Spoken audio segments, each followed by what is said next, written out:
Alright, several years ago, I bought and received a job lot of early Thomas and Friends videos and the like from an eBay seller.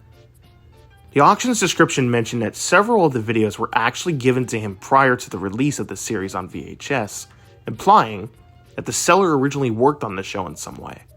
Some of the early tapes he had sent me were in relatively good condition, considering they're almost 30 years old, and some are a little worse for wear, with missing boxes, labels, etc.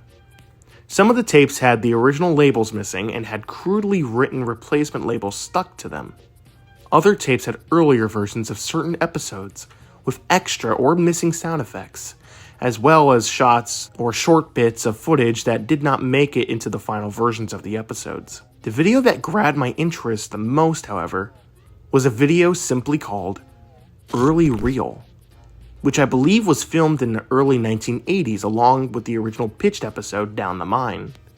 Now, Down the Mine was pitched to ITV before filming on the series properly began.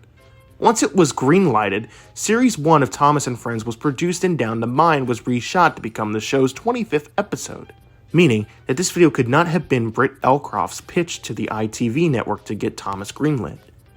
Intrigued, I played the video before any of the others received in the job lot. The video started with a date displayed in the bottom right-hand corner.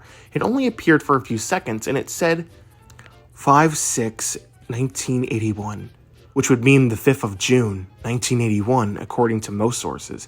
1981 was the year filming began on the show.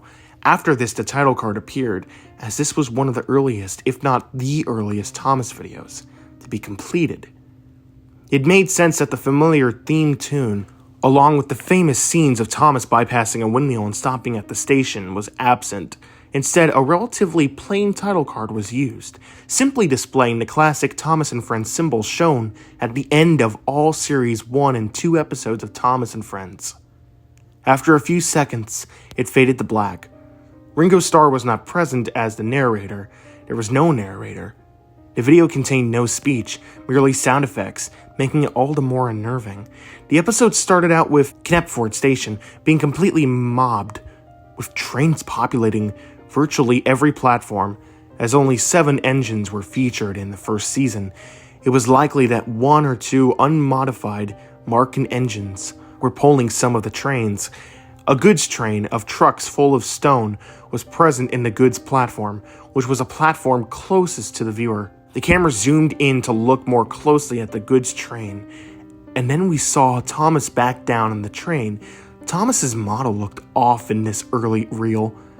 It was presumably the same model as the one used in the Down the Mine pitch, which is visible in a single scene in the broadcast version. Thomas's side rods were chunkier than the TV series model. His wheels were also slightly smaller and his running plate was lower, obscuring part of his wheels. The thing I found creepy is that the engine's eyes didn't move in this.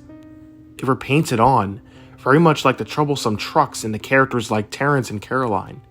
So Thomas, with his lifeless eyes, pulled out of the station and onto the open line. The puffing noise in the video were more realistic, as if recorded from real locomotives. Further down the line, Thomas passed Percy again. His model was noticeably different to his model in the show itself. His tanks were less rounded, and his whole look had a more industrial feel about it, similar to how he looked in some of the later Rail Race series books. As the 2 engines passed each other, they whistled their whistles, sounding the same as they do on the show. Immediately following this, Thomas got sent down the wrong line. We then see a shot of Thomas rolling down the wrong line with a surprised look on his face. It looked similar to the one on the show, except it was more detailed and seemed to convey more horror, as if Thomas was severely loathing the thought of what is to come. I saw Thomas roll down a steep gradient, with the truck surging against him. The shock face from the last scene was still present. A level crossing was ahead of Thomas, which he immediately ran into and broke. To make matters worse, a car was on the level crossing at that point in time, which Thomas rammed into, sending it tumbling out of control. A semi-mountainous set similar to the one from Thomas in Trouble, where Thomas is confronted by a policeman, was seen with Thomas in the far distance. The difference was that there were more rocks and ridges and cliffs, and less grass. A pair of derailed trucks were present on the line in front of Thomas. Thomas, unable to stop, smashed into the derailed trucks and flew off the rails. Thomas continued to roll along the ground. A thin piece of string was visible in a few scenes, until he tumbled off a rocky ledge. He fell all the way down off the mountain cliff with a more unsettling face. It was similar to his eyes shut face from the show, but conveyed intense fear, and his teeth were gritted. While this was going on, a climactic orchestral piece was heard, which was likely to be a piece of stock music. Thomas reached the bottom of the mountain and crashed into the rocky ground below. A terrible metallic crash could be heard while Thomas's body shell exploded on contact with the ground, with bits such as whistles and handrails flying in several directions. A sin sound explosion sound effect was added for a more dramatic effect. Even worse than this was a pair of male voices letting out blood-curdling shrieks, which I assume were Thomas's drivers and firemen either being killed or badly injured by the crash. As the crash died down, the camera panned, and I saw some of Thomas's remains, including the upturned, exploded body shell, as an ominous strings piece again, probably stock music, was played and the face was gone, faded to a smoke box door. Flames were around the broken pieces of Thomas, and the broken down train could faintly be seen in one shot, appearing to be coupled to Percy, whose face was obscured by its cab. You could faintly hear a male voice saying, in Latin, "And luckily no one was hurt." Slowly, the scene faded to black. On the ground background, some text in white read, "There's nothing quite like it." Below the middle of the screen, in the Railway series, "There's nothing quite like it," was the motto of the Northwestern Railway. The railway featured in the books and TV show following this was a copyright notice, a Clearwater Features production for Britt Elcroft Ltd., Britt Elcroft Thomas Ltd. 1981. While the copyright date was displayed, the faint sound of steam hissing was audible, along with a faint yet shrill sounding steam whistle, which sounded like a more realistic version of Thomas's whistle. The screen remained blank for about 30 seconds. Slowly, it faded into a night scene. The color was very washed out at this point. A rusty engine with Thomas's shape could be seen rolling in its own power along a run-down branch line. I could only assume that the engine was a ghost Thomas or something similar. Thomas no longer had a face, but instead a regular smoke box door. The smoke box door wasn't secure, so it kept banging against Thomas's smoke box.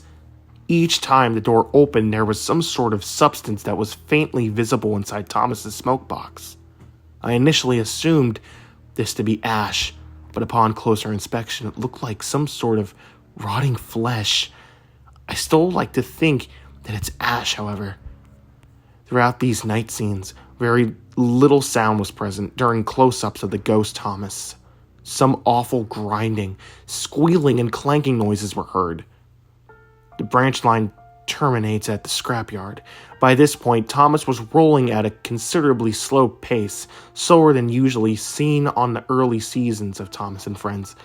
Oddly, most of the scrap models were not the regular scrap engines seen on the show. The scrap consisted largely of broken-up road vehicles and the like. Thomas slinked into the damp siding. After stopping, a man modeled in the same style as the series proper, holding a cutter's torch, appeared, standing in front of the rusty Thomas. The camera panned down slowly while it was fading to black. After about 6 seconds, the sound of birds chirping was audible. I was half expecting the tape to take a lot more light-hearted approach. I was wrong. A black-on-white hand drawing faded into view.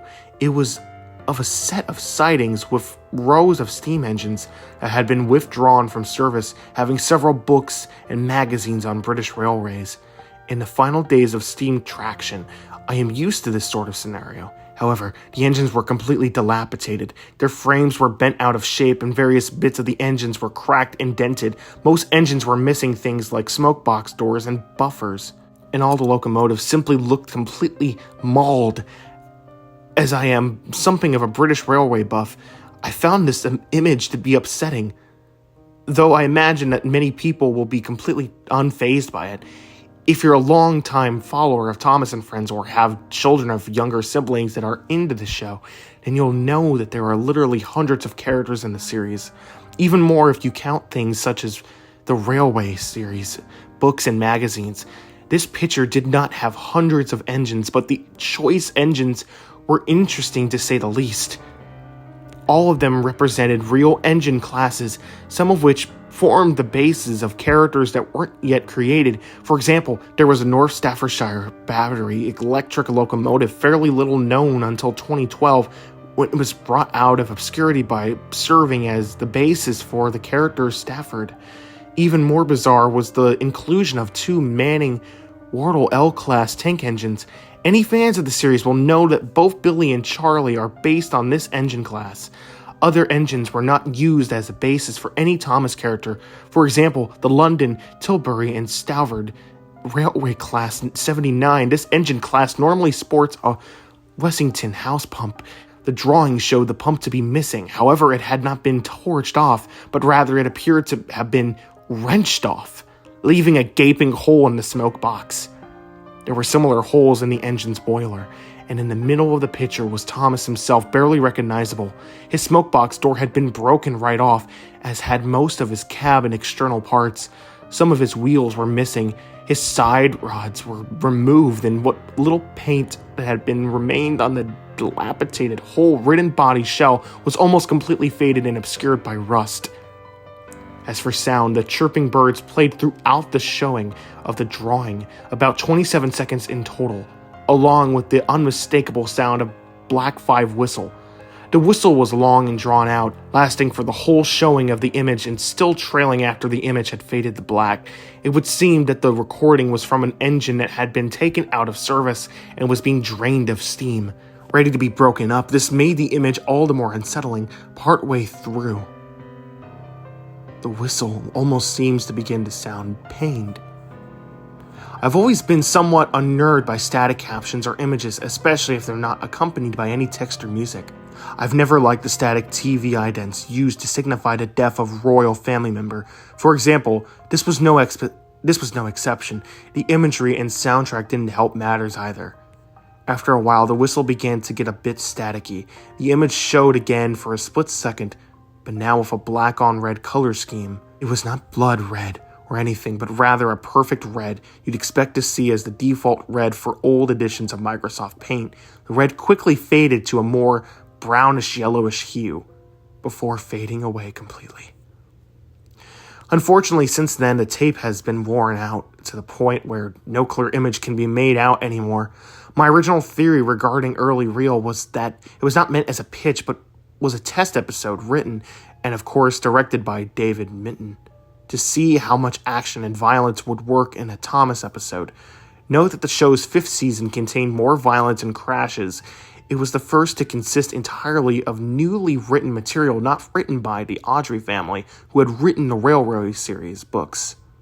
I assumed that the incredibly violent scenes not suitable for children's cartoon were likely added simply because the video would never go public anyways, so they didn't have much to worry about things being too violent or scary.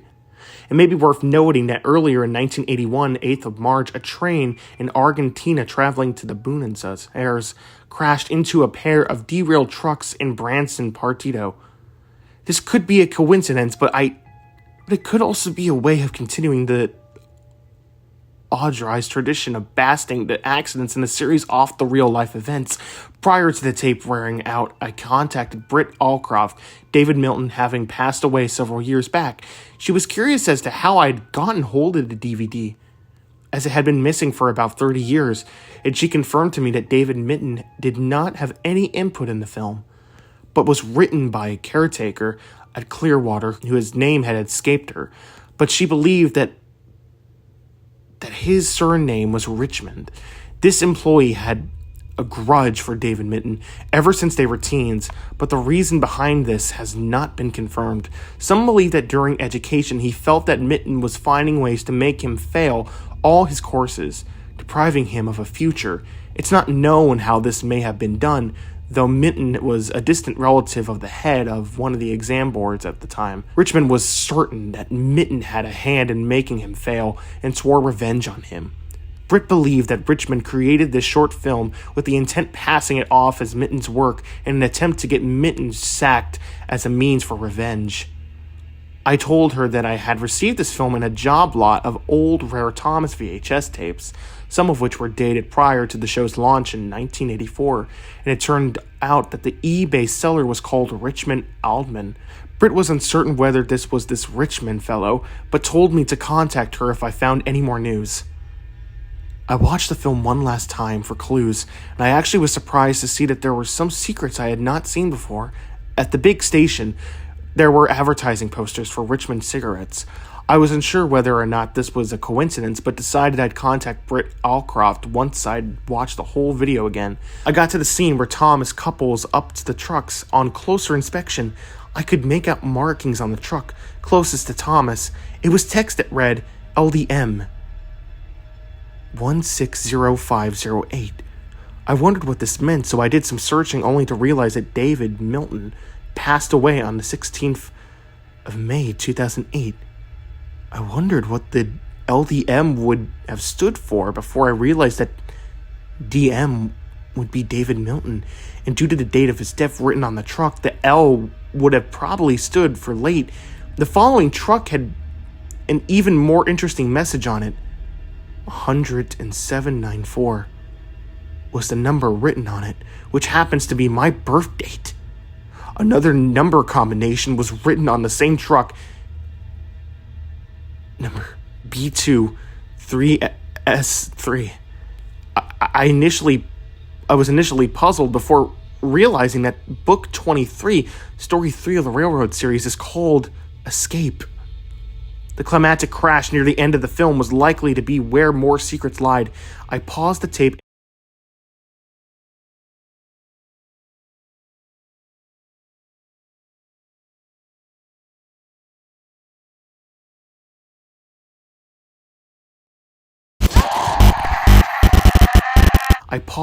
And advanced frame by frame. For a split second, I saw a frame with a black background and nothing but a date in plain sans serif font.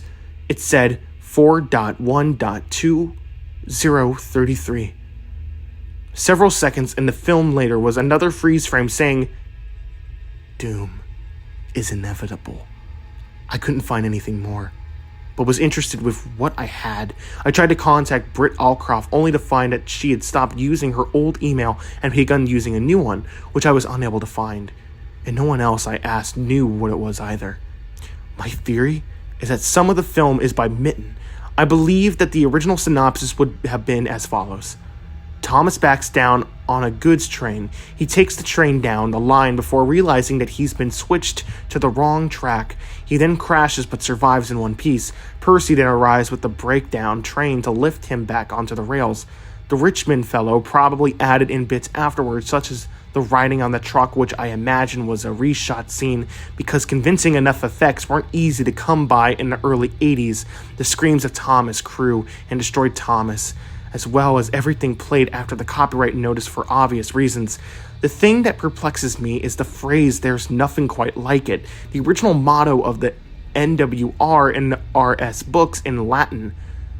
Is it possible that "there's nothing quite like it" was a proposed slogan or catchphrase for the TV series? Sounds better than confusion and delay at any rate. The way scrap engines are used in this film is interesting to me. Many times in the series we see the engines going through scrapyards, even encountering scrapped locos, looking just like themselves, but the characters look as cheery as ever. I don't particularly believe what was said in the tape is going to happen, but hey, if I die on January 4th, 2033, then I'll take back what I said.